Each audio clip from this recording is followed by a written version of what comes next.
Muy buenos días, noches a todos.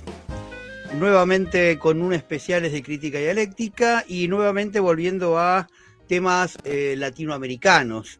Y hoy volvemos a tener, porque hace poquito que lo tuvimos, hablando sobre el proceso del progresismo en la hermana República de Bolivia, volvemos a tener a Juan Carlos Gómez Leyton. ¿Sí? Él es doctor en Ciencias Políticas y director del Centro de Investigaciones en Procesos Políticos y Sociales de América Latina. Hola Juan Carlos, un gusto tenerte acá de nuevo. Hola Guido, un placer también estar conversando con usted y gracias por la invitación. No, por favor.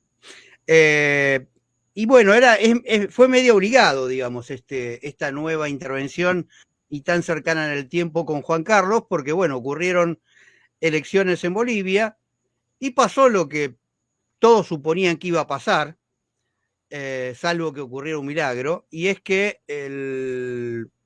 lo que muchos llaman, lo que el progresismo llama a la izquierda, pero que nosotros identificamos como un simple progresismo, que es lo que fue el MAS, ahora partido en varios pedazos, ¿sí? Con Evo Morales yendo por afuera, con discusiones internas dentro de ese propio progresismo.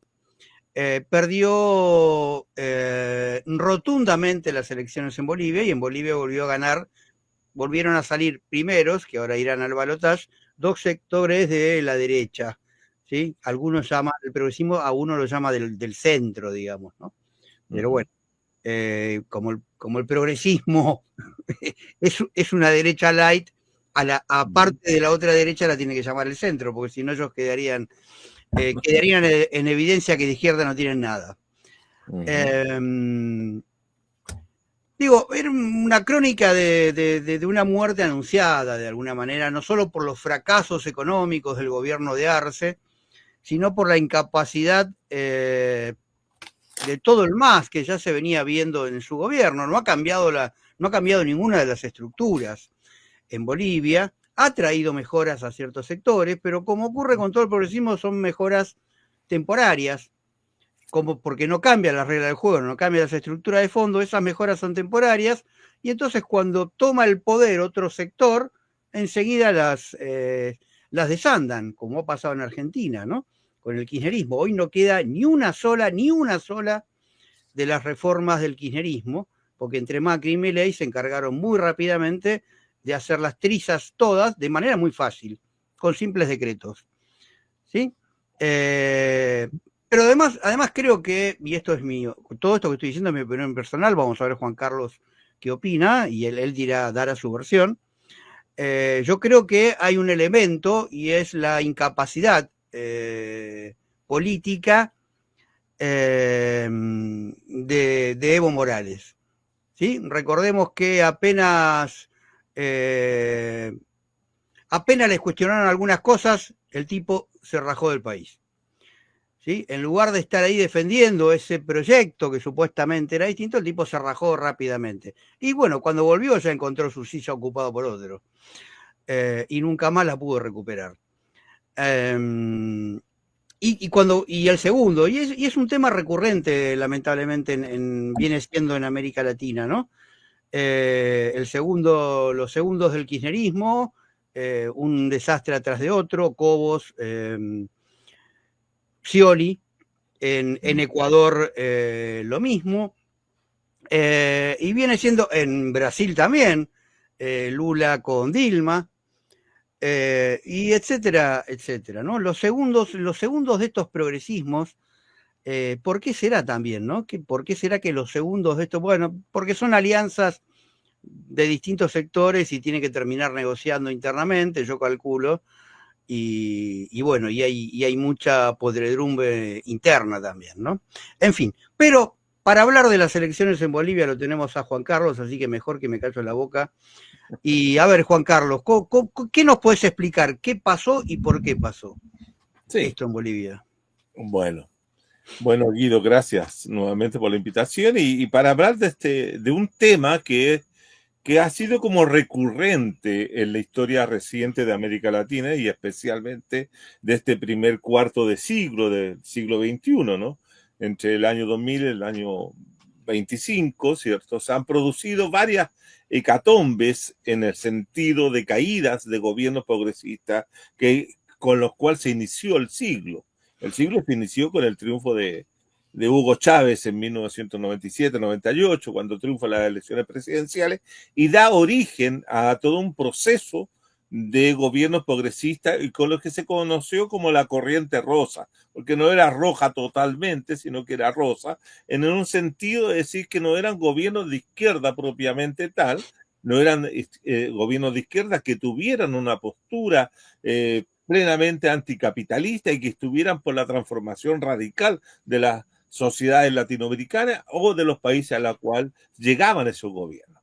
Esos gobiernos llegaban a través de procesos electorales, lo cual no estaba malo, era como ratificar una línea que se había abierto hace mucho tiempo atrás, ¿cierto? En el 4 de septiembre, ya que estamos próximos a esa fecha, el 4 de septiembre de 1970, de que las izquierdas podían ganar las elecciones y llegar al poder, como fue el caso de la Unidad Popular en Chile con Salvador Allende, y iniciar procesos de transformación. Bueno, siguiendo ese modelo, de alguna u otra manera, las izquierdas comenzaron a ganar una serie de elecciones, y entre ellas Ecuador, Bolivia, la misma Argentina con Néstor Kirchner, lo que era Lula en Brasil, lo que fue Lugo en Paraguay. Es decir, había todo un ambiente en que la democracia que se había instalado permitía que grupos que se orientaban hacia un progresismo, es decir, hacia una modificación de algunos de los elementos del modelo neoliberal impuesto en toda América Latina, a partir de los acuerdos del consenso de Washington, etcétera, ¿cierto? Hacía que entraban a corregir. Y este es el elemento. Se podía entrar a corregir, ya sea de manera profunda, haciendo reformas muy significativas, o hacer, digamos, correcciones menores, pero se mantenía la estructura neoliberal de fondo. La estructura del poder neoliberal no eran tocados con estas correcciones. Entonces había lo que Manuel Antonio Carretón, un sociólogo latinoamericano, ha llamado, ¿cierto?, en un progresismo limitado. Había un progresismo y correcciones al neoliberalismo, pero un progresismo limitado, pero al mismo tiempo, ¿qué significaba aquello? Que el modelo neoliberal no era tocado en sus fundamentos mismos, salvo quizás, y eso sería interesante como analizarlo, ¿cierto? Salvo quizás en el caso más radical de antineoliberalismo, que es el que experimenta y vive hace ya 25 años justamente el caso venezolano. Y por esa misma razón, ¿cierto? Sabemos que hoy día tiene una amenaza de invasión por parte del imperio, porque ese régimen ha ido más allá de lo que fueron todos los demás progresismos. Por eso es el único que queda en pie después del 17 de octubre, perdón, el 17 de agosto pasado en Bolivia, es el último que queda en pie. Ya no hay ninguno de aquellos que se iniciaron a comienzos del siglo XXI. Y eso es ratificado con esta derrota que experimenta el instrumento político para la soberanía de los pueblos, como se denominaba el MAS en Bolivia, ¿cierto? Que pierde el poder total y completamente. No es que solamente pierda el gobierno, sino que pierde toda representación política posible en la Cámara Legislativa, queda reducido al 3% de los votos, ¿no? Porque el candidato oficial, comilla oficial del MAS era Andrónico Rodríguez, que había sido presidente de la Cámara Legislativa, etcétera, y él pierde y queda con 3% y gana la derecha. Y gana la derecha a través de un candidato que da un salto pero espectacular, porque del lugar cuarto o quinto que estaba en la encuesta, pasa a ser el primer ganador de la primera vuelta, que es Rodrigo Paz. Rodrigo Paz, según todos los analistas, es un hombre de centro, es un demócrata cristiano. Y este es un dato interesante, donde la democracia cristiana como partido internacional ha ido cayendo en toda América Latina, ha ido casi desapareciendo, porque el partido más importante de la democracia cristiana internacional estaba en Venezuela, que desapareció hace rato, en Chile, que era también un bastión de la democracia cristiana, también ha desaparecido y hoy día no es más que un 2 o 3% del electorado nacional, un peso muy muy poco significativo, pero tremendamente simbólico. La democracia cristiana conserva elementos de simbolismo que lo hacen importante para determinados espacios políticos. Como te digo, por ejemplo, en Chile, la candidata del Partido Comunista buscó rápidamente aliarse con los restos, diría yo, los restos del Partido Demócrata Cristiano, porque es simbólico. Bueno, gana Rodrigo Paz en Bolivia la primera vuelta y va con un viejo espécimen de la clase política, de la casta política, como a algunos les gusta denominar. A mí no me gusta usar ese concepto, de la clase política, ¿cierto? Que es Jorge Quiroga, el Tuto Quiroga, como es conocido, ¿cierto? Que también es un viejo político que viene de los tiempos del movimiento nacionalista revolucionario, del MNR.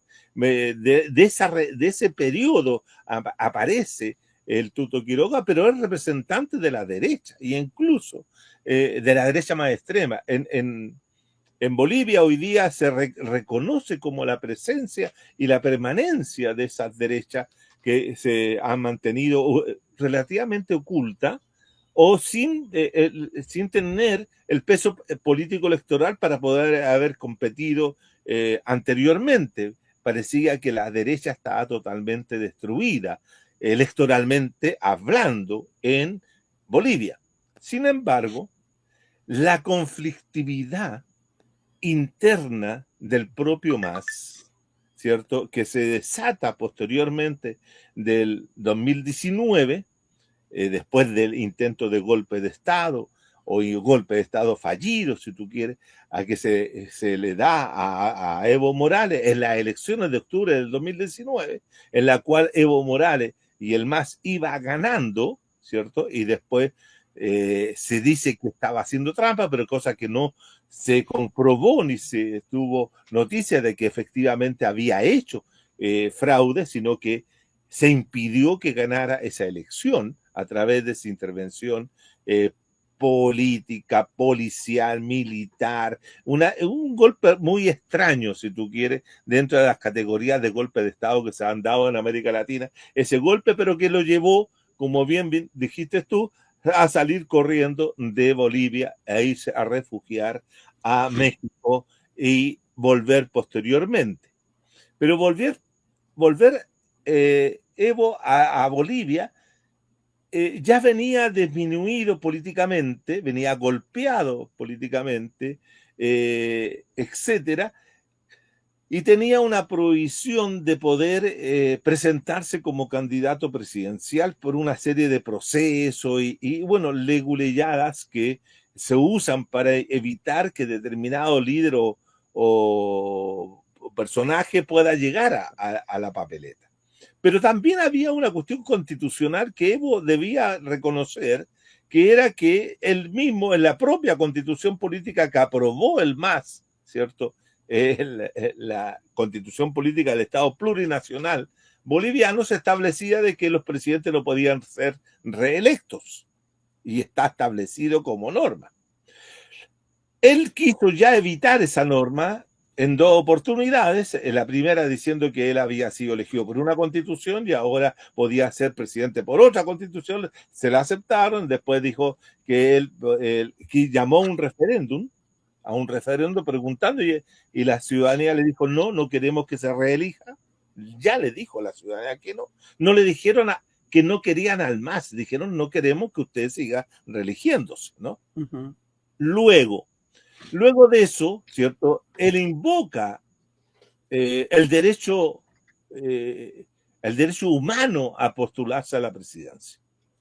Y eso lo acepta también la Corte de Justicia boliviana, de que todo ciudadano tiene derecho, el derecho humano a presentarse. Es decir, tú, yo y todos los demás podríamos presentarnos como candidato a la presidencia sin tener mayores requisitos que no sean los de ser mayor de edad, ser ciudadano, etcétera, etcétera. Pero como derecho humano lo tenemos, ¿no? Él lo consigue y por eso va a esa tercera elección en octubre del 19, que es desplazado del poder por ese golpe de Estado. Finalmente, cierto, cuando regresa, las bases y esto es lo importante, las bases políticas y sociales, electorales del MAS no estaban destruidas. No había sido un golpe contra el MAS, no había sido golpeado por la represión de Añez, ni nada de eso, no había generado una crisis interna en el partido por la represión.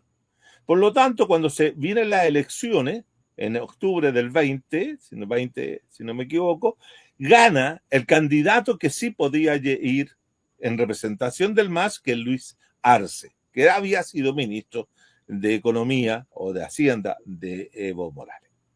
Y gana nada menos con el 54% de los votos, 55%, lo que es una altísima votación, y donde si uno la mira esos datos, la derecha, que hoy día es ganadora, no tenía nada. Estaba fragmentada, quebrada, dispersa, no tenía organización, estaba absolutamente en decadencia la derecha política en Bolivia. Por lo tanto, como dije la vez pasada en nuestra análisis, que la política estaba en el campo popular.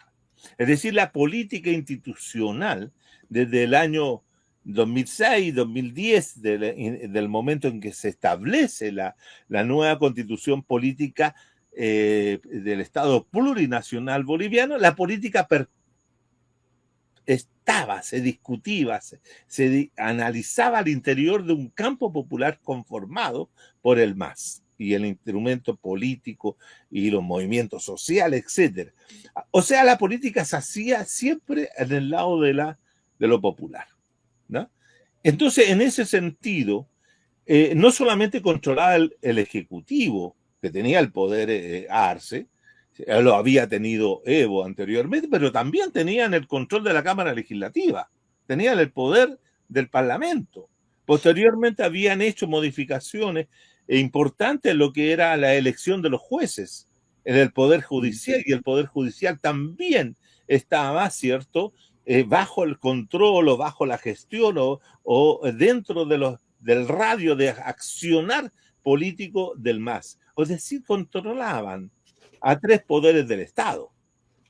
Nada menos, tenían 3 poderes del Estado. Si nosotros lo comparamos con otras situaciones de gobiernos progresistas, donde el gobierno progresista solamente es el gobierno y no la Cámara de Diputados, ni la Cámara tampoco tiene el control del Poder Judicial, o que sea, son gobiernos bastante débiles. En este caso, el MAS tenía cierta capacidad de estar presente en la estructura del Estado plurinacional que ellos mismos habían establecido a partir de la nueva Constitución.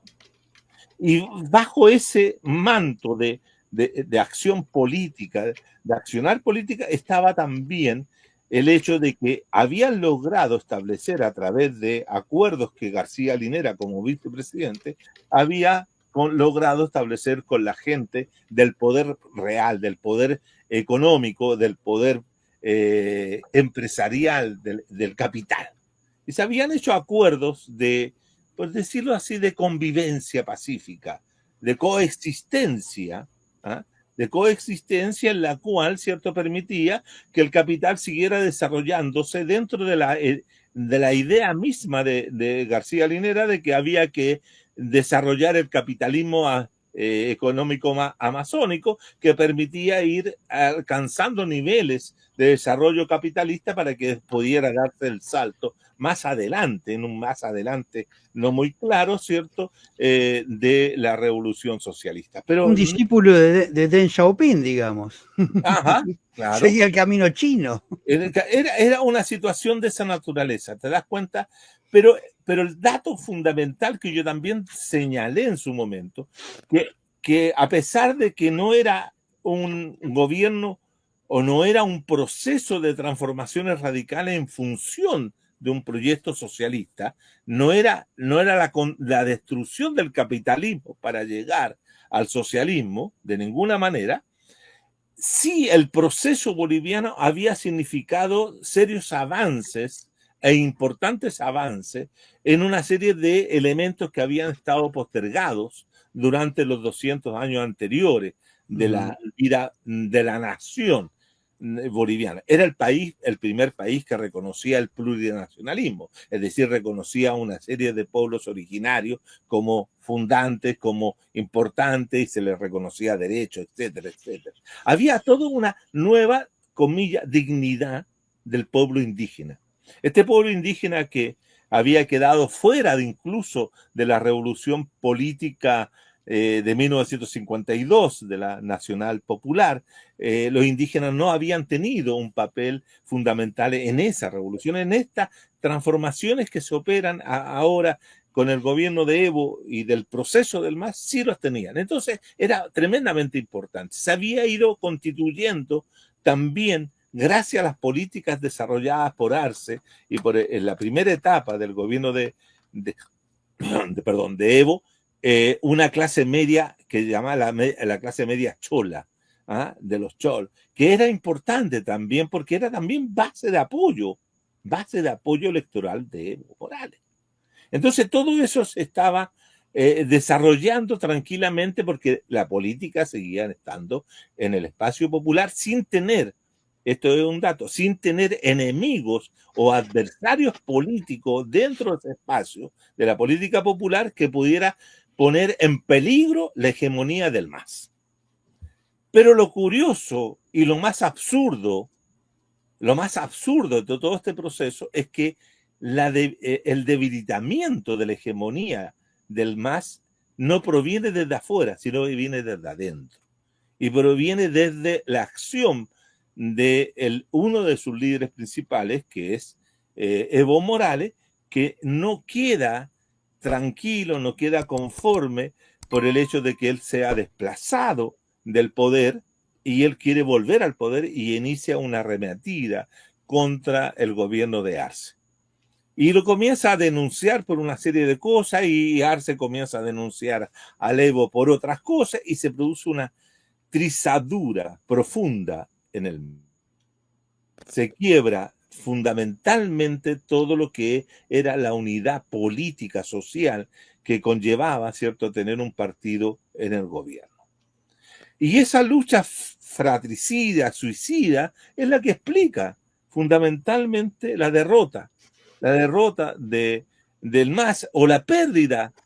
El MAS llega debilitado, llega sin fuerza, llega sin cohesión, sin ninguna estructura que pudiera decir nosotros vamos a poder ganar esta elección. La elección, nosotros lo dijimos 2 meses antes, estaba perdida, era cosa perdida. Entonces faltaba saber quién iban a ser los ganadores de esa situación, pero que estaba perdida para el movimiento social popular, indígena, campesinos, proletarios, plebeyos, llámalo como tú quieras, eso estaba perdido. Bueno, las ciudadanías cuando se ven enfrentadas a situaciones de crisis y la falta de conducción o la misma eclosión de su aparato político, que en este caso es el MAS, optan por candidatos que les puedan ofrecer ciertas estabilidades, ciertas seguridades de que van a conservar lo que han ganado hasta ese momento. Y fíjate que dentro del discurso de Rodrigo Paz, frente a los discursos de Quiroga, el que más promete la conservación, la mantención no tocar determinadas cuestiones que son fundamentales para el pueblo boliviano, es justamente Rodrigo Paz, que nos tiene el 32% de los votos de un universo de 6 millones y tantos de electores. Los electores eran 7 y tantos y votaron como 6.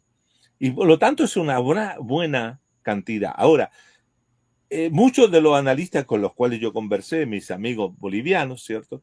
Y bolivianas, me decían que mucho de ese voto era también voto del MAS, ¿ah? Que habían sido sectores del MAS que eran bastante más, diríamos, más débiles ideológicamente, si tú quieres, y prefirieron votar por Rodrigo Paz. Y yo creo que en esta segunda vuelta, Rodrigo Paz va a ser, yo tengo la impresión de que va a ser el ganador.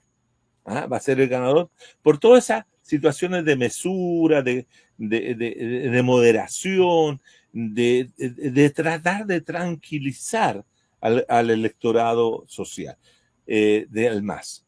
Ahora, hay otro dato que donde se aferran aquellos que todavía tratan de pensar que el MAS puede tener, o Evo puede tener algún tipo de accionar político, que es el caso de el hecho de que Evo llamara a votar voto nulo.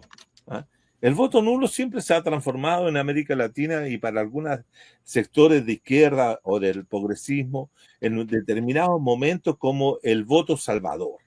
Es decir, si nosotros llamamos a votar nulo o dejar el voto en blanco o a jugar con una abstención activa, vamos a demostrar nuestro enojo, nuestra rabia, nuestra displecencia, nuestro rechazo al sistema político, y por lo tanto es un voto de bronca, como dicen ustedes los argentinos. Los argentinos hablan del voto bronca, el voto de rabia, ¿no? Pero sin embargo, fíjate que hay un problema sustantivo, siempre ha habido un sistema con el voto nulo o con el voto blanco, o con la misma abstención. El tema es que ninguno de los sistemas políticos latinoamericanos, salvo, voy a referirme al caso colombiano, tienen una norma que dice o que diga, mire, si el voto blanco o el voto nulo llegara a obtener tanto porcentaje, se puede entender que hay un rechazo de la ciudadanía a los candidatos y tendrá que haber un nuevo proceso electoral. Eso en ninguna parte está, salvo en Colombia, que se refiere al voto blanco. No al voto nulo, al voto blanco.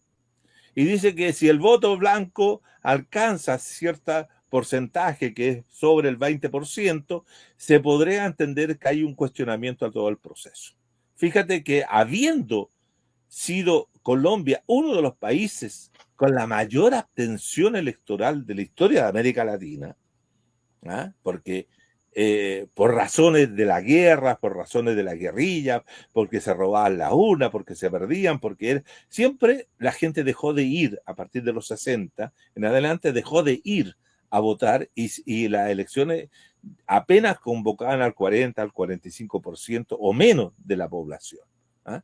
Por lo tanto, en Colombia se establece eso, pero nunca el voto blanco ha llegado a esos niveles. ¿Ah? Entonces siempre es un recurso más bien simbólico, ¿ya? Y Evo recurre a esa táctica y establece de que si el voto nulo en las elecciones del 17 de agosto alcanzara sobre el 25% de los votos, él gana. Por lo tanto, eso podría ser motivo de demandar la anulación de la... Pero curiosamente tampoco lo alcanza. Solo llega al 19% de los votos, que no es poca cosa, ¿eh? Porque no. Fue 1.300.000, redondémoslo en eso, 1.300.000, más un poco más de votos blancos, que pues también se pueden ser atribuibles al candidato, más la abstención. Bueno, es una buena cantidad de votantes que no estuvieron presentes en eso. Pero yo creo que eso hay que unirlo, Guido, con lo que va a pasar en octubre. porque cuánta gente de esa que votó, Claro, dejó el voto nulo, lo va a seguir manteniendo. exacto. ¿Ah? Entonces, cuánta gente de que no votó ni a Quiroga ni a Paz, ¿cierto? Va a hacer voto nulo en la segunda vuelta. Entonces, se vuelve bastante incierto la situación de saber cómo va a ser el comportamiento de los, comillas, no electores de la primera vuelta, ¿no? Pero, pero da la impresión, por lo que ha pasado durante esta semana, nosotros estamos haciendo este comentario casi 15 días después del evento, no ha Ujú. habido mucha reacción de parte de los partidarios del Evo, no ha habido mucha reacción de parte de los sectores que se han visto desplazados del poder. Todo lo contrario, Arce se siente muy orgulloso de haber hecho lo que, de haber llevado y conducido una elección muy limpia, etcétera. Pero el tema está claro de que Bolivia será, a partir de octubre, un nuevo país integrante de las derechas latinoamericanas que han ganado elecciones en el último tiempo. Entonces, solamente van a quedar, y si gana, por ejemplo, en el caso chileno, llegar a ganar la extrema derecha con el republicano José Antonio Kast, o ganara, ¿cierto?, la derecha más tradicional, como dicen acá, o liberal, como el caso de Evelyn Matei, solamente quedaría Colombia, a punto de terminar su gobierno con, con Petro, Uruguay, que recién ha comenzado con el Frente Amplio, Lula, que también está terminando, y Venezuela. Ujú. Serían los únicos 4 países que quedarían relativamente con gobiernos progresistas, pero lo más probable es que se produzcan también cambios, ¿no?, en Brasil o en Colombia, que son los 2 espacios que van a ir a elecciones próximamente. Entonces, el tema es que en este momento, exceptuando el caso venezolano, solamente para radicarnos en el caso sudamericano, tenemos que las derechas están volviendo a ganar, Estamos bien. están ganando elecciones para ratificar, y este es el elemento que hay que tener presente. Las derechas ganan elecciones en América Latina, y yo la he estudiado en cada uno de los países donde esta ha ganado, ha sido fundamentalmente por los errores, por las divisiones, por las controversias, por las malas gestiones, ¿ah?, de los gobiernos progresistas. Es decir, no es que la derecha pueda tener un mayor apoyo social, político, ideológico, y se constituya una gran masa de ciudadanía que exige la presencia de las derechas como los mejores gobernantes, sino que éstas se deben fundamentalmente a las estructuras políticas de oportunidades que le abren que le han abierto los propios gobiernos de progresistas. Así lo hizo Rafael Correa cuando nombra a sucesor Lenín Moreno en Ecuador.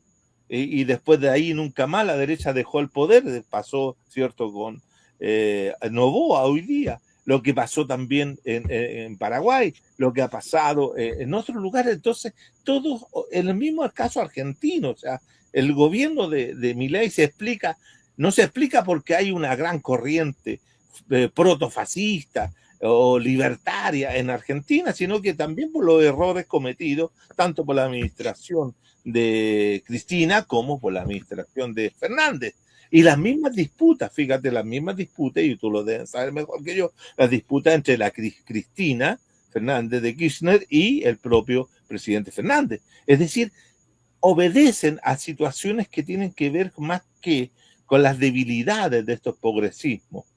En ese sentido. Y en segundo lugar, los progresismos han sido siempre conservadores. Yo esto lo vengo diciendo desde el año 12, que los gobiernos, en distintos escritos, que los gobiernos progresistas son más bien administradores del modelo neoliberal, a los cuales, como decía al comienzo, le hacen ciertas correcciones, pero no Ujú. hacen modificaciones profundas. Corrigen Exacto. las fallas del mercado, pero no intentan modificar la estructura de poder. En ese Exacto. sentido, son gobiernos que permiten, por cierto, mejorar ciertas condiciones materiales o mejorar ciertas condiciones sociales, entregar un bono por acá o otro bono por allá, pero no tocan, no se atreven a tocar en profundidad el modelo neoliberal. Entonces, en ese sentido, yo tengo la impresión de que la derecha siempre ha sido la gobernante, la gobernante en América Latina, y estos gobiernos son excepciones, los gobiernos progresistas excepciones, y que cuando ya fallan, la derecha decide decir mejor gobernemos nosotros, nuestro propio modelo, etcétera. Claro, aparece gente como Milei o como Bolsonaro, ¿cierto? Que son extremos. Pero es interesante tal vez ver ese fenómeno de Milei, Bolsonaro o el mismo Kast en Chile. Uno sabe, no sé si esto se replica en el caso boliviano con Quiroga o con Paz, porque ahí, como te digo, esa gente llega al poder por accidente, no como un plan, no con un plan desarrollado, no con una estrategia planteada, no con un proyecto, ¿cierto? Pero Milei, Bolsonaro y Kast son sujetos que son extremos del pensamiento neoliberal, ¿no? Y en ese sentido lo que hacen es situar como adversarios políticos, no solamente a los progresismos y a la izquierda, sino que también se plantean como adversarios de los liberales. Ese es el tema. Los liberales les molestan a los neoliberales. El neoliberalismo, tengamos presente que siempre surgió fundamentalmente también contra el viejo liberalismo. Sí. Entonces, en ese sentido, en ese aspecto, lo que buscan, ¿cierto? Bolsonaro, Milei y otros, es que el liberalismo extremo termine con las sociedades liberales propiamente. Y ahí es donde está toda la discusión, que es una discusión muy larga, que yo no me voy a meter ahora, pero es la discusión en torno si eso es protofascismo, es un no fascismo, etcétera, o neofascismo, lo que fuera, ¿cierto? Entonces, en ese aspecto, yo creo que ese es el punto. Los gobiernos progresistas son expresiones del liberalismo propiamente tal. Los progresismos son liberales. Si tú lo analizas, siempre han sido liberales. No, por lo tanto, lo que buscan esto es terminar con ese liberalismo, comillas, progresista, ¿no? Entonces, en ese aspecto, que Chile, Bolivia, ¿cierto? Y Argentina y los demás países que están bajo la mirada o bajo el gobierno de la extrema derecha, que se unen a Trump, que ese es el otro tema, ¿no? Se van a unir a Trump y se van a unir con fortaleza y se va a fortalecer las extremas derechas también en Europa. Fíjate que en este momento en Europa la mayoría de los países están gobernados por la centro derecha. Sí. Es decir, la distancia entre la extrema y el centro y la centro derecha europea es muy corta, es decir, tampoco estamos diciendo que en este momento exista en gran parte del mundo una centro izquierda o una izquierda gobernando. No, no hay izquierda gobernando. No, salvo, y este es el punto, salvo dos países que podrían ser un país y medio, si tú quieres, para decirlo así, que sería el país entero de izquierda o de anticapitalismo, antiimperialismo, etcétera, es nuestro régimen bolivariano, del comandante Chávez, ahora por Maduro.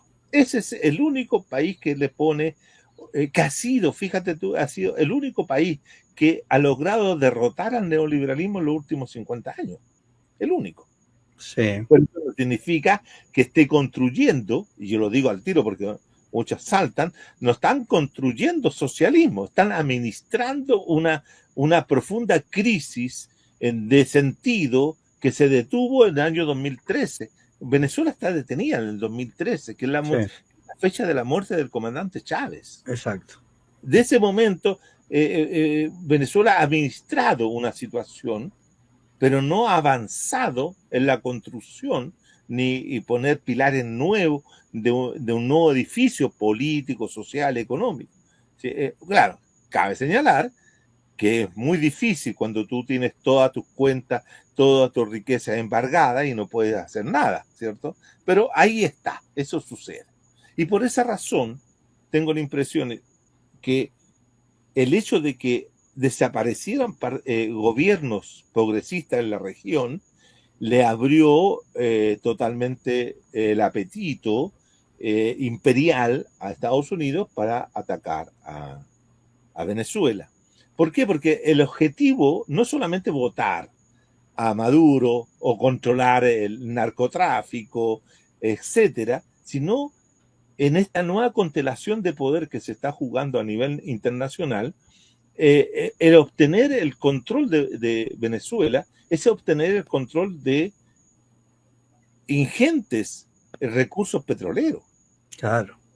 Entonces, tiene todo un sentido geopolítico de dominar esa región para hacerse del petróleo y así Estados Unidos tener reservas sustantivas para poder enfrentar un conflicto mayor, que lo llevaría, obviamente ese conflicto mayor lo estoy pensando no con América Latina, sino que ese conflicto mayor lo estoy pensando con China, incluso con Rusia, o con los llamados BRIC, ¿no? Entonces ahí estaría el objetivo. Y por eso, por esa razón, ¿cierto? Estados Unidos hoy día invoca, ¿cierto?, esta lucha contra el narcotráfico para buscar invadir Venezuela y terminar con el régimen de Maduro. Me recuerda mucho esta táctica, esta forma de actuar al caso de Panamá, cuando se llevaron y apresaron a Noriega, ¿te acuerdas? Y se lo llevaron de esa forma, así mismo. Entonces, esto tiene que ver, porque el objetivo de sacar a Noriega de Panamá era justamente tener el control del canal, ¿no? Claro.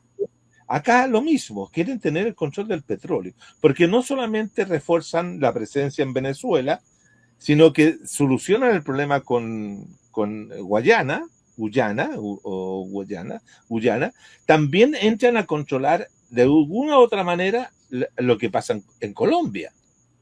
Porque tengamos presente que hay 7 o 8 o más bases militares en Colombia, norteamericana, que hoy día tienen una suerte de inestabilidad por el gobierno de Petro, pero también genera un control sobre la Amazonía, es decir, ponen en conflicto con Lula. Y, es decir, esta idea de Estados Unidos de entrar por Venezuela es el control de todo el continente sudamericano. Esta es una nueva arremetida del imperialismo. Pero si también lo vemos con la idea de que quiere subir para apretar a México desde el sur, ¿no? Porque si entra Panamá, Guatemala, Salvador, Nicaragua, aprieta por el sur y por el norte, hace una especie de sándwich de presión político-militar a México. Que México es el país medio que también le compromete la hegemonía neoliberal. Es decir, las consecuencias, si tú quieres, de la caída del régimen de Morales en Bolivia son muchas más, tienen consecuencias muy directas al interior de Bolivia. Claro. Que hemos visto o que hemos señalado algunas, pero también tiene consecuencias terribles para toda la región latinoamericana. Y si ahora llegara a ganarle casa acá en Chile, peor todavía. Y por último, estimado, hay una suerte de pretensión de que todo el movimiento social que Evo tiene, para terminar con Bolivia, radica en la fuerza del movimiento cocalero y de su estancia y su refugio en el Etchepare. Hay como la idea de que ahí pueden volver a ejercerse acciones colectivas que puedan recordar lo que fueron las movilizaciones sociales, las acciones colectivas de comienzos del siglo, como la guerra del agua, la guerra del gas, etc. Pero yo creo que hay sociedades que hacen procesos en las cuales después se vuelven, por el mismo proceso realizado y las cosas logradas, se vuelven terriblemente conservadoras. Ujú. Creo que Bolivia va a entrar en una fase de conservadorismo social, cultural, político, etc. Esta es la gravedad de la pérdida del control del gobierno, Ujú. del aparato del Estado como lo tenía. Sabemos que la revolución cultural democrática boliviana no fue una revolución social de transformación del modo de producción capitalista. No lo fue. Ese es su límite. Y son los límites que han tenido todos los progresismos. Pero que van Exacto. a producir consecuencias para los próximos 25 años, sí, es terrible. Haberlo Sí, perdido. y yo me animaría a decir, digo, para mí la clave, como vos decís, no fueron ningún proceso de revolución social, de un cambio de estructuras económicas, pero además tampoco lograron construir, como ha pasado incluso en los países socialistas de Europa que se cayeron, y con todos los progresismos, no ha logrado construir nunca una conciencia social de un sujeto que pidiera claramente un cambio de estructuras, digamos, ¿no? Porque si no, la población no podría haber estado votando ni a Paz ni a Tuto Quiroga, Uh-huh. ¿sí? De alguna manera hubiera resistido y no hubiera permitido, si hubiera un nivel de movilización y de conciencia en las grandes mayorías que apoyaron al MAS en su momento original, no hubieran permitido tampoco esta crisis interna del propio MAS, ¿sí? Y entonces, y respecto de Venezuela, eh, otro tema claro y que uno a priori, si lo mira un tanto livianamente, podría decir que no lo entiende, es cómo Brasil le dio la espalda a Venezuela para entrar a los BRICS. Uh-huh. ¿Sí? Si Venezuela hubiera entrado en los BRICS, formalmente ya tendría otra protección, ¿sí? En términos legales. Digo, pero a pesar de eso, y es tan clave el lugar geopolítico que juega Venezuela en América, que esto que vos dijiste claramente por qué le interesa a Estados Unidos y especialmente a Trump, que fíjate que China y Rusia de alguna manera han salido a apoyar al régimen actual de Venezuela, porque claramente ahí se juega también esta disputa hegemónica de esto que se llama la multipolaridad, ¿no? Uh-huh. Si no, no hubiera intervenido. China, la verdad que no suele ser un país que intervenga políticamente, digamos, ¿no? Se expande económicamente, pero políticamente siempre se mantiene en una posición Sí. relativamente neutral, ¿sí? De no Eh, interferencia, sí. exacto. Sí, Y mira. además, Ajá. que Venezuela caiga, que el régimen bolivariano totalmente degradado con Maduro, pero Uh-huh. régimen bolivariano al fin, como dijiste, y la verdad que en el país de los ciegos el tuerto es rey, Venezuela sería el tuerto y el resto de América Latina los ciegos, eso también le quitaría un respaldo, uno de los pocos respaldos que sigue teniendo Cuba. Bueno, ahora Cuba entró a los BRICS, Uh-huh. pero hay una distancia geográfica enorme de Cuba a las potencias BRICS, digamos, ¿no? Sí, y hay un peso económico diferente. No, claramente. Cuba es un símbolo, Sí. no es una cuestión económica para Estados Unidos, pero es una cuestión simbólica muy fuerte. Uh-huh. Venezuela, no, Venezuela es recursos. Eh, Mira, para hacerte un comentario con lo que acabas de sí, señalar. En primer lugar, ¿qué explica? ¿Cómo podríamos levantar alguna hipótesis que nos permitan comprender la razón de que Brasil haya dado la vuelta, la espalda a Venezuela? Pero también esa dada vuelta de espalda para que no entrara a los BRICS, Brasil a Venezuela, también lo hizo de una u otra manera Petros sí, a Maduro. ¿Y dónde está el elemento? Y aquí donde está, yo diría, el problema fundamental y la mayor debilidad de estos progresismos. que es suponer que la democracia es de una sola forma y que no permite variantes o no permite la democracia otros modelos que no sea el modelo liberal representativo, o en América Latina las democracias que instituyeron las transiciones políticas a la democracia en los años 80, que fueron construcciones elaboradas, diseñadas, pensadas dentro de lo que eran los think tanks, del centro de pensamiento de Estados Unidos, conjuntamente con otros centros de pensamiento de América Latina. Que todo eso desarrollaron la idea de que la democracia es como se las presenta hoy día, inmaculada, limpia, transparente, etc. Y si la gente no, el modelo de democracia no se cumple, ese modelo establecido, en eso todos los demás son negaciones de la democracia. Entonces, en el caso de Venezuela pasa aquello. Por eso Maduro es un dictador. Claro. Allá que tenga arrebatos autoritarios como lo pueden tener muchos otros, ¿no? Eso es así. Entonces, le damos la vuelta porque no es democrático.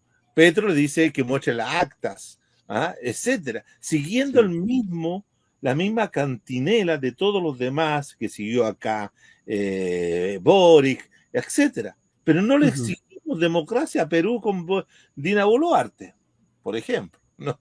Entonces, esto se presta para aquello, ¿no? Sí. Entonces, tratar de cumplir con el modelo democrático y decir nosotros somos democráticos porque respetamos los procedimientos, etcétera, tal cual como lo ha dictado el pensamiento político hegemónico, nosotros somos, todos los que no están. Entonces, eso explica la soledad hoy día de Venezuela. Soledad que lo digo a nivel de gobierno, ¿no? A gobierno de aparatos de Estado, pero tal vez a nivel de organizaciones sociales, políticas, tal vez con crítica, pero bueno, hay que ponerle el hombro a pesar de todo, ¿no?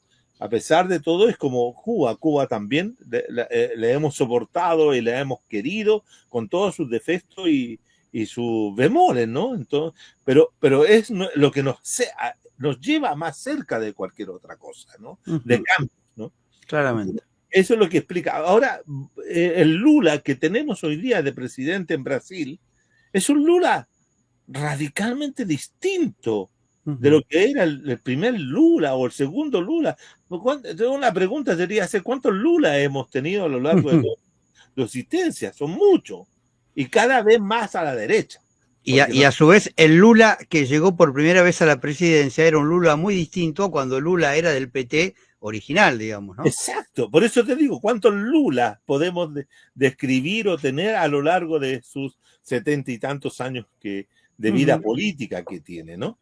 Entonces, en ese aspecto, el péndulo, por decir, el corrimiento de todos los actores políticos de América Latina hacia la derecha, es algo que te impresiona por la hegemonía que la revolución conservadora que se inició con Margaret Thatcher y con Ronald Reagan allá por los 80 ha durado. Ya son casi 50 años ya que tenemos de la dominación y cada vez nos vamos haciendo más de derecha. Más de derecha. Entonces eso implica lo que tú decías también correctamente.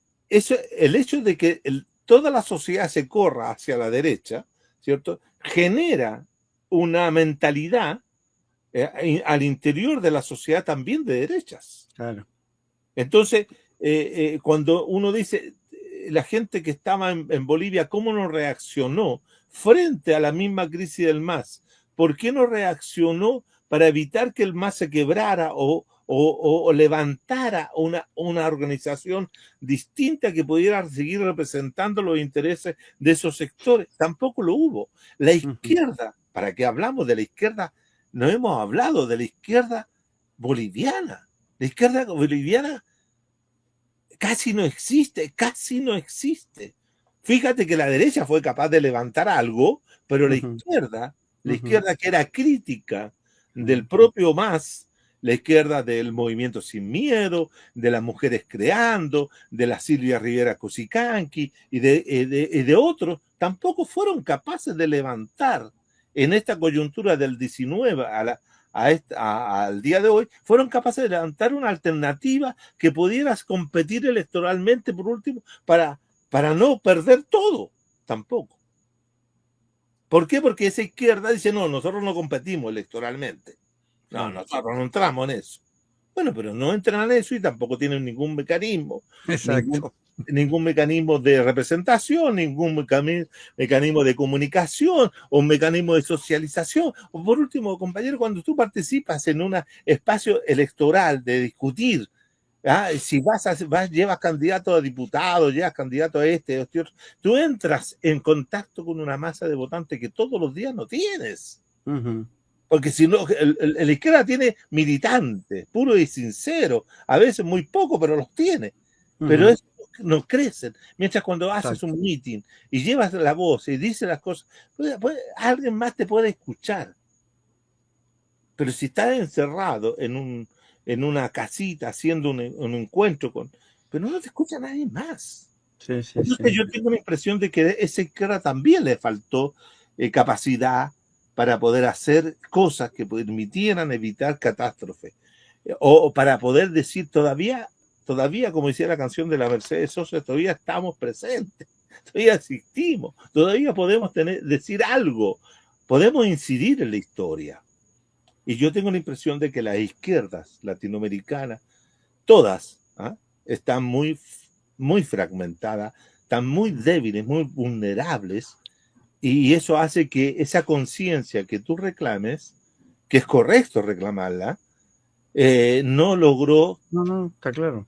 desarrollarse porque había tantas contradicciones, tantas luchas de poder que, además, por ejemplo, fíjate que se planteaba con respecto a Bolivia de que durante todo el periodo del gobierno de Evo, posterior, ¿cierto?, de las movilizaciones, nunca más volvió a sacar a la gente a la calle. Claro. Nunca más volvió a darle protagonismo social, activo, como había sido el movimiento. O sea, las marchas del hambre o del hombre, marchas del hombre y de la humanidad, ¿cierto?, eran, ¿cierto?, desarrolladas de 1991 en adelante en Bolivia. Es decir, hasta el año 2001, que estalla toda la guerra del agua, eran constantes movilizaciones, accionar colectivo de los hombres y mujeres en los espacios públicos, en la comunidad, pero después ya nada. La institucionalización de los procesos de cambio también generan aspectos de conservación del poder. Acá lo que falló, diría yo, el Evo falló en términos de no haber leído bien a Maquiavelo y el Príncipe. Es una cosa tener el poder y la otra es conservarlo. Exacto.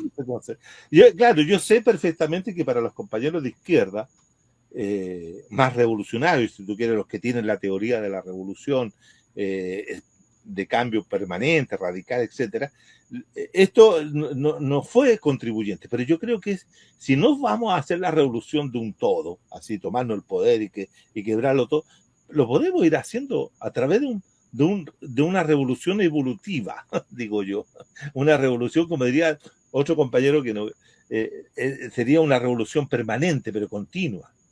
Pero acá el mismo García Linera ha reconocido de que se estancó el proceso de cambio. Bueno, García Linera creo que no tiene mucha autoridad moral ni ética para... es que no la tiene, pero para ser crítico de su propio fracaso, digamos. Claro, es que ese es el punto, pero acá hay que decirlo para desmentirlo y al mismo tiempo colocarlo en la justa medida que tiene, porque García Linera, al cual yo conozco y he compartido con él muchas veces, era un tipo que, por decir dos palabras, a veces cuestionadas desde el punto de vista teórico y político, ¿cierto? Le dan doctorado honoris causa en todos lados, estimado. Entonces uno dice, bueno, está bien, puede ser, pero vamos, ¿qué contribución sustantiva fue la que hizo a la teoría de la revolución? o la revolución misma. Queda pendiente, queda Ujú. pendiente. Pero yo tengo la impresión de que este ciclo derechista va a durar mucho más tiempo de lo que uno piensa. Sí, sí, Eh, está claro. ya vamos en 50 años ya. Es que nadie se repara en eso. Aquí se habla como que si los gobiernos de la extrema derecha estuvieran recién llegando al poder. Ujú. ¿Ah? Entonces, que la derecha se volvió, ¿cómo se volvió de izquierda? Como dice Pablo Stefani, ¿ah? Ahí, Stefanoni, sí. claro, se volvió. Pero oiga, si la derecha está gobernando en los países latinoamericanos desde del año 70 y Sí, lo que pasa es que hay una diferencia entre la extrema derecha europea y la extrema derecha. y la derecha, y no hay un representante de América Latina similar a la extrema derecha europea, digamos, ¿no? Milei se quiere presentar desde ese lugar, pero no tiene nada que ver, digamos, porque una característica fundamental de la extrema derecha europea es su soberanismo, que Milei está totalmente del otro lado, digamos, ¿no? Es que lo Entonces, que pasa, claramente es que los países de derecha de la unidad del capitalismo central son capitalismo central, pues, estimado. Acá somos capitalismo periférico. pero por Entonces supuesto, no claro, podemos claramente. ser Sí, sí, sí, soberanistas. sí. Sí, sí, sí, ¿Cómo, sí, sí. cómo vas a ser soberanista cuando tú dependes de la venta de tus productos de recursos naturales? Imagínate, los gobiernos progresistas nunca fueron anti-extractivistas. Claro, exactamente. Todo lo contrario, todo No, lo no, no, no. contrario. Entonces, nadie puede ser soberanista o defender la soberanía total y completa del Estado o de la nación cuando tú tienes que depender de los que te compren recursos. ¿Qué es lo que le pasa a Bolivia? Tú Claro. sabes que hoy día el gas en Bolivia, los hidrocarburos entraron en un proceso de agotamiento. Sí, Ya sí, no sí. tiene más gas. Lo Ujú. mismo que le pasó a Argentina cuando nos vendía gas a Chile, también. Ahí están los tubos cruzando la cordillera vacíos. ¿Por qué? Porque tampoco tienen gas. Entonces, cuando tú dependes de esa manera, no puedes ser soberanista. Entonces, por eso la extrema derecha latinoamericana es distinta a la extrema derecha europea, porque una es extrema derecha dominante y la otra es Exacto, derecha subordinada. exacto. Sí, sí, Esas sí. son, esas son las diferencias que uno podría señalar así. Y después que son antimigrantes, xenófonos, etcétera, etcétera, pero son cositas pequeñas. Pero Sí, no es lo fundamental. los datos fundamentales es que una es dominante y la otra no.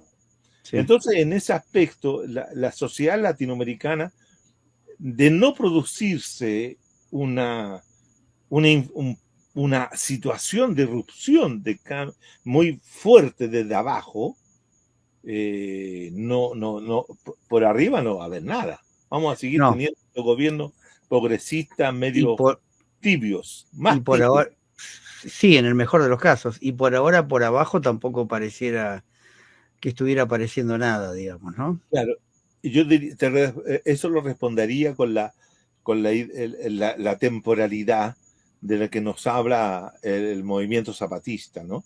El movimiento zapatista nos dice que la temporalidad de la sociedad civil o de la gente o de los ciudadanos o del pueblo o de los pueblos es una temporalidad más lenta que la otra. Entonces, los zapatistas, Marcos tenía, por eso no sé si tú te fijaste que Marco usaba y usa hasta el día de hoy dos relojes, uno en la mano izquierda y el otro en la mano derecha. Y uno representa la hora de la sociedad civil y el otro de la hora de la sociedad estatal, de la política. Entonces él dice, cuando las dos horas se converjan, se va a producir la gran transformación. Pero Bueno, yo le decía siempre, bueno, es cuestión de que adelante el reloj, que es el que va más atrasado.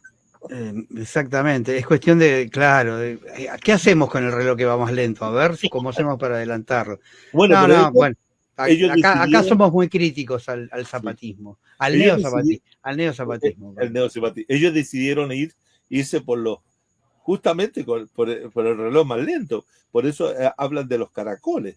¿ah? Sí, sí, Este sí, sí. proceso de... Es una justificación a su incapacidad de generar un cambio profundo, digamos. Sí, sí, sí. Una legitimación ideológica. Pero bueno, nos estamos yendo a otro tema que estaría muy interesante debatir. Y Pero te das cuenta, lo que perdón, seguramente... Sí, pero te das cuenta que si nosotros pensamos la realidad latinoamericana en un punto como Bolivia y sus consecuencias, en un acto como el electoral, se ramifican una serie de situaciones que nos lleva a la mejor comprensión también de sí, los sí. procesos sociales y políticos que se viven en nuestra región. Sí, sí, sí, sí, sí. Por eso llegamos a Venezuela, llegamos a los zapatistas, llegamos a... No, sí, sí, sí, claramente. Y además esta situación triste de toda la realidad latinoamericana es como que la sitúa a Venezuela en esa posición de...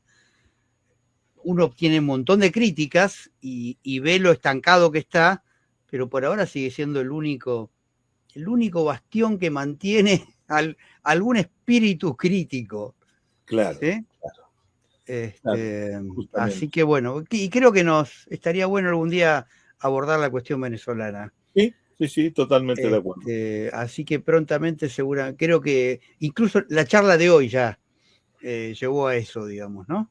Ujú. Así que te comprometo para prontamente tomar el tema Venezuela, empezar Como a usted debatir quiera, el tema Venezuela. como usted quiera. Yo le agradezco siempre la invitación para poder conversar estas cosas, que sobre América Latina la gente conversa muy poco. Es Sí, mucho más nacionalista en su análisis sí, o y nacionalista. al interior de cada uno de los países y de ahí no Sí, sale. sí. Y vos ves los programas de geopolítica, se la pasan hablando de la guerra ruso-ucrania, que es fundamental, que es muy importante, Sí, porque sí, no es una guerra local, tiene no, incidencia a nivel mundial. sí, sí. Es el lugar en que se están enfrentando los bloques, Ujú. pero bueno, no es la única realidad que existe, digamos, ¿no? Así que en este canal queremos darle importancia a la cuestión latinoamericana, le venimos dando. Así que no, al contrario, es un gusto, nada que agradecer, es un intercambio muy rico que podemos tener contigo, contigo incluso como representante del centro que vos dirigís. Ujú. Así que te agradezco otra vez por estar hoy de nuevo en nuestro canal. Ya estaremos hablando para hacer un próximo encuentro muy pronto. Así que te despido, Juan Carlos, y me despido de toda nuestra audiencia, a la cual le vuelvo a recordar que nos pongan un me gusta, que ayuden a aumentar la suscripción, porque bueno, Ujú. tenemos que ir en contra de la censura de esta plataforma y en contra de los algoritmos que nos juegan siempre, siempre en contra, ¿no? Porque siempre se favorecen